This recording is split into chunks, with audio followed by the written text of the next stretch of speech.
ग्वालियर के सथौली के नज़दीक बरौआ गांव में एक जमीन के सौदे में करोड़ों के स्टाम्प ड्यूटी के रूप में राजस्व चोरी का आरोप लगाया गया है। इस जमीन की खरीद और बिक्री में करीब 5 से 7 करोड़ रुपए के राजस्व की शासन को हानि पहुंचाई गई है।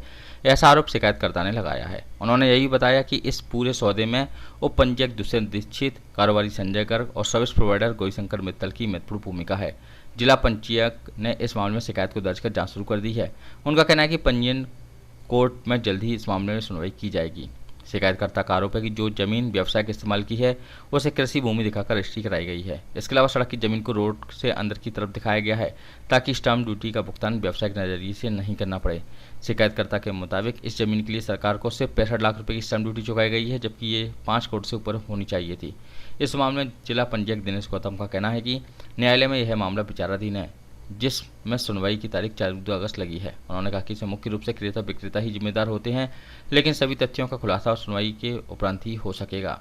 वहीं शिकायतकर्ता का कहना है कि उन्होंने इसकी शिकायत लोकायुक्त, आर्थिक अपराध अन्वेषण ब्यूरो सहित अन्य वरिष्ठ लोगों से की है, लेकिन इस मामले में अभी तक कोई कार्रवाई नहीं हो सकी है। अरे क्या पूरा मामला है, कहाँ शिकायत की, क्या है?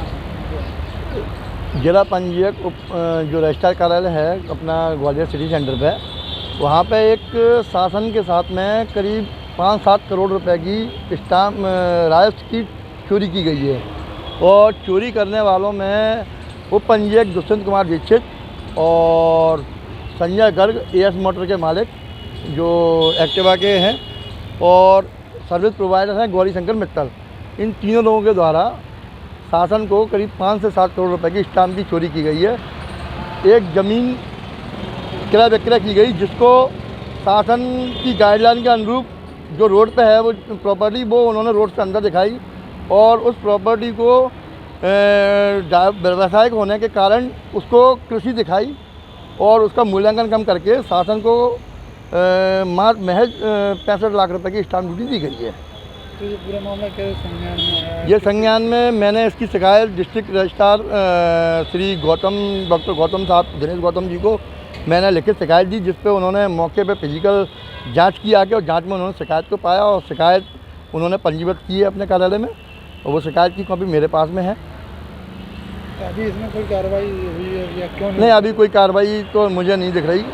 तो ये जो जानकारी थी मैंने आपको बताई कि ये शासन के साथ में बड़ी धोखाधड़ी की गई है। और जमीन कहाँ पे? ये सथौली पे, सथौली ग्राम बरौआ पिछोर। कलेक्टर से करी गई आप लोग? नहीं, कलेक्टर से नहीं। ये क्या है कि रजिस्ट्री जो संपादन की जाती है वो डिस्ट्रिक्ट रजिस्ट्रार के कार्यालय से होती है, तो कलेक्टर का इसमें कोई भी इन्वॉल्वमेंट नहीं होता है, इसलिए डिस्ट्रिक्ट रजिस्ट्रार की शिकायत की जाती है। रजिस्ट्रार साहब का क्या कहना है? रजिस्ट्रार साहब ने प्रकरण तो पंजीबद्ध कर लिया, फिजिकल उन्होंने वेरिफिकेशन किया, आगे मौके प्रॉपर्टी की उन्होंने मूल्यांकन देखा कि बिल्कुल सही बात है, मेरी शिकायत सही पाई गई, जो उन्होंने उस शिकायत को उन्होंने कायम करके प्रकरण पंजीबद्ध किया है। यही शिकायत मैंने लोकायुक्त में भी दी है और ईओडब्ल्यू में भी दी है। नहीं, अभी कोई कार्रवाई नहीं हुई। हाँ, अभी कोई कार्रवाई नहीं, मेरे कथन लिए हैं, बाकी उसके अलावा भी कोई कार्रवाई की नहीं गई है। क्यों कार्रवाई नहीं हो पा रही?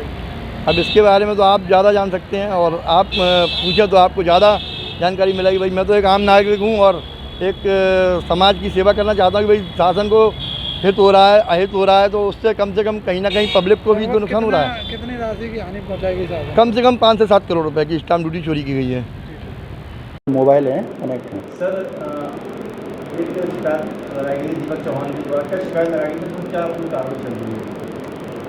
उस शिकायत के आधार पर प्रकरण हमारे न्यायालय में अभी विचाराधीन है। 14 अगस्त उसमें अगली तारीख लगाई गई है। शिकायत क्या लगाई गई? शिकायत प्रथम दृष्टया ऐसा लग रहा है कि इसमें स्टाम्प शुल्क का कर अपमंजन हुआ है। कितने लोग इसमें भी आरोप बनाए गए, कितने लोग पे आरोप लगाए गए? आरोपी तो उसमें जो होते हैं वो क्रेता और विक्रेता का आपस का वो माना जाता है। और न्यायालय चल रहा है? हाँ, न्यायालय से जब फाइनल आदेश आ जाएगा उसके बाद ही कुछ समझ में आएगा कि